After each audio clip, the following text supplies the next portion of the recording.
नमस्कार दोस्तों। छोटी कहानी बड़ी सीख में आप सबका प्यार भरा स्वागत है। How are you all? Hope you are doing well. Stay blessed.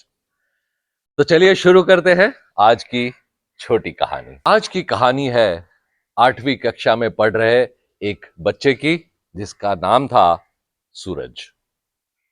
सूरज को बचपन से ही स्पोर्ट्स का बहुत शौक था। उसे अलग अलग खेल खेलने का बहुत मन होता था और खास करके मार्शल आर्ट्स। बहुत अट्रैक्ट होता था सूरज जूडो, कराटे, इन सब खेलों के लिए। एक बार सूरज ने अपने पापा से कहा कि मुझे सीखना है, मुझे जूडो सीखना है, मुझे जूडो बहुत पसंद है, मुझे जूडो सीखना है। पापा ने कहा नहीं बेटा, तुम नहीं सीख सकते। कुछ दिन बाद फिर सूरज ने पापा से कहा पापा नहीं, मुझे सीखना है, मुझे सीखना है, मैं जूडो खेलना चाहता हूं। पापा ने फिर मना कर दिया। आखिर बेटे ने पापा से पूछ ही लिया कि पापा आप क्यों मना कर रहे हो, क्यों मुझे आप अलाउ नहीं करते हो कि मैं जाकर के जूडो सीखूं। पापा ने कहा सूरज, तुम जानते हो ना कि तुम्हारा एक हाथ नहीं है। तुम्हारा जब एक हाथ ही नहीं है तो तुम कैसे जूडो सीख सकते हो। फिर भी सूरज ने जिद नहीं छोड़ी। सूरज ने कहा नहीं पापा, चाहे कुछ हो जाए, जो कुछ भी है, मुझे सीखना है। अब सूरज की जिद के आगे पापा को झुकना ही पड़ा और पापा ने कहा अच्छी बात है, हम चलते हैं। अगर कोई मास्टर सिखाने के लिए तैयार हो जाता है तो तुम जरूर सीखना। अब पापा सूरज को लेकर गए एक मास्टर के पास, जो कि जूडो मास्टर थे, और उनसे कहा कि ये मेरा बेटा है सूरज और ये जूडो सीखना चाहता है, क्या आप मेरे बेटे को जूडो सिखाएंगे। मास्टर ने सूरज की ओर देखा और देखा कि सूरज का एक हाथ नहीं है। मास्टर ने तुरंत मना कर दिया कि नहीं, मैं सूरज को जूडो नहीं सिखा सकता, इसका तो एक हाथ ही नहीं है। सूरज और पापा फिर वहां से चले गए। दूसरे दिन दूसरे एक मास्टर के पास गए, फिर उनसे पूछा कि क्या आप सूरज को जूडो सिखाओगे।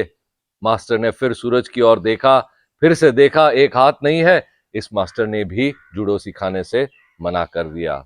और इस तरह कई मास्टर्स के पास सूरज और उसके पापा गए, लेकिन किसी भी मास्टर ने हां नहीं कहा सूरज को जूडो सिखाने के लिए।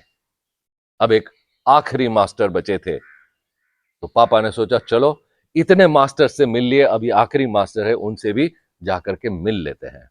सूरज को लेकर गए वहां और आश्चर्य हुआ पापा को जब इस मास्टर ने कहा जरूर, मैं सूरज को जूडो सिखाऊंगा। सूरज भी बहुत खुश हुआ, पापा भी खुश हुए कि चलो कोई तो है जो सूरज को जूडो सिखा सकता है। लेकिन अब ये सोच ही रहे थे कि मास्टर ने कहा मैं सिखाऊंगा, लेकिन मेरी एक शर्त है। दोनों ने पूछा एक साथ, क्या शर्त है मास्टर? मास्टर ने कहा मैं जो कुछ भी सिखाऊंगा आप चुपचाप वही सीखोगे और आप मुझसे कोई भी सवाल नहीं करोगे कि मैं ऐसा क्यों कर रहा हूं या वैसा क्यों कर रहा हूं। कोई सवाल नहीं, जो सिखाऊंगा वही आपको चुपचाप सीखना पड़ेगा। अगर आपको मंजूर है तो कल से आ जाना, मैं आपकी ट्रेनिंग स्टार्ट कर दूंगा। दोनों ने सोचा कि ये ऐसी शर्त क्यों रखी है मास्टर ने, लेकिन फिर दोनों ने यह भी सोचा कि चलो मास्टर ने हां तो की है सिखाने के लिए, कोई बात नहीं, हम नहीं सवाल पूछेंगे।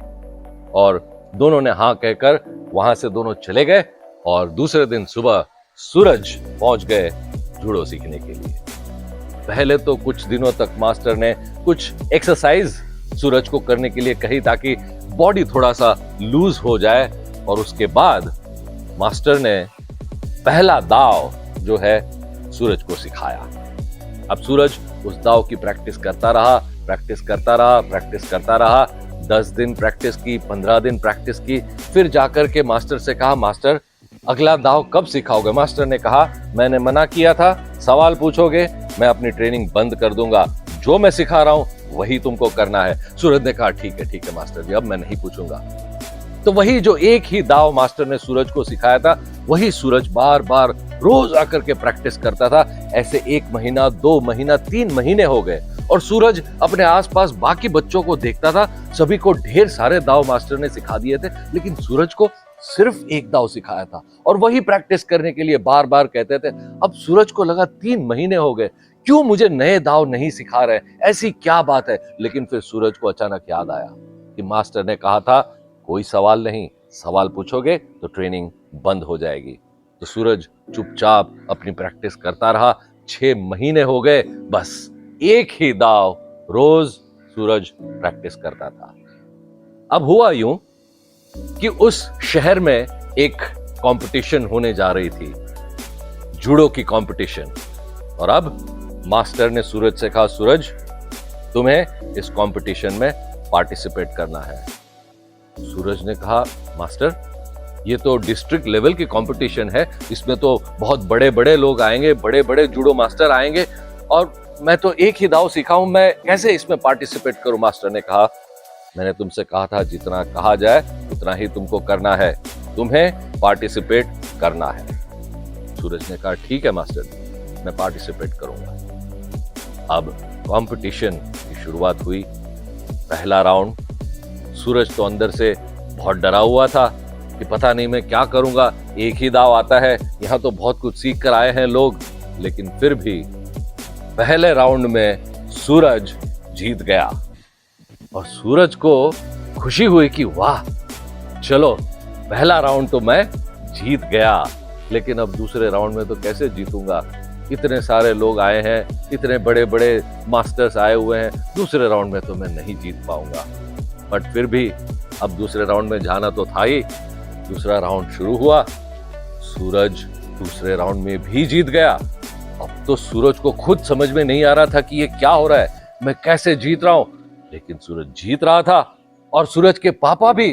अब तो पहले उन्हें लगा था कि सूरज की बेइज्जती होगी, पहले राउंड में हार जाएगा, मुझे तो देखने भी नहीं जाना है। लेकिन जब पता चला 2 राउंड सूरज जीत गया तो पापा भी आ गए और सूरज की मैच देखने के लिए बैठ गए।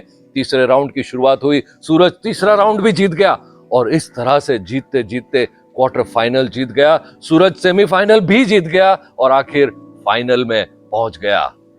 अब तो सूरज खुद समझ नहीं पा रहा था कि ये कैसे हो गया, और अब तो डर और भी ज्यादा बढ़ गया था कि पता नहीं फाइनल में क्या होगा। फाइनल में जो आया है उसको तो कई सारे दाव पेच आते हैं, मुझे नहीं आते, मुझे सिर्फ एक ही दाव आता है। तो सूरज ने जाकर मास्टर से कहा, मास्टर आपको लगता है कि मैं फाइनल में जीत पाऊंगा? मास्टर ने कहा, मैंने कहा है उतना करो और फाइनल खेलो, अपने आप पर भरोसा मत छोड़ना।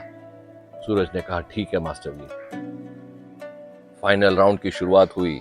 फाइनल राउंड में सूरज और उसका कॉम्पिटिटर लगे रहे, लेकिन कुछ ही देर में सूरज ने कॉम्पिटिटर को पटक दिया और सूरज फाइनल जीत गया।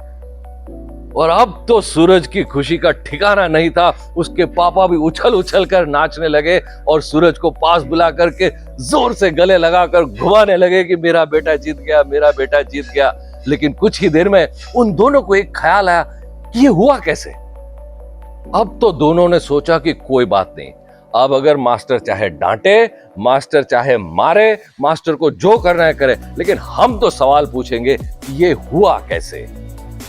दोनों मास्टर के पास गए और मास्टर से पूछा, मास्टर हम आपसे पूछना चाहते हैं कि ये कैसे मुमकिन हुआ, सूरज फाइनल कैसे जीता, जबकि सूरज का तो सिर्फ एक ही हाथ है और सिर्फ एक ही दाव सूरज को आता है, ये कैसे मुमकिन हुआ। इस बार मास्टर ने भी कहा, कोई बात नहीं, अब मैं तुम्हें इसका जवाब जरूर दूंगा। और मास्टर ने कहा कि जूडो में कुछ एक दाव ऐसे होते हैं जो कि एक ओपोनेंट को गिराने के लिए बहुत जरूरी होते हैं, और उस दाव में अगर ओपोनेंट को गिराना है तो ओपोनेंट का लेफ्ट हैंड जो है उसी को पकड़कर ओपोनेंट को गिराना होता है, और सूरज के पास लेफ्ट हैंड ही नहीं है, तो कोई भी ओपोनेंट इसे गिरा नहीं सकता, और इसीलिए सूरज जीत गया। दोस्तों, इस छोटी कहानी की बड़ी सीख क्या है? बड़ी सीख यही है कि देखिए, हम सब में कोई ना कोई कमजोरी जरूर होती है, लेकिन हमें चाहिए कि हम उसी कमजोरी को हमारी स्ट्रेंथ में बदल दें, ताकि हम हर कंपटीशन लाइफ में जीत जाए। Let us convert our weaknesses into strength. नमस्कार।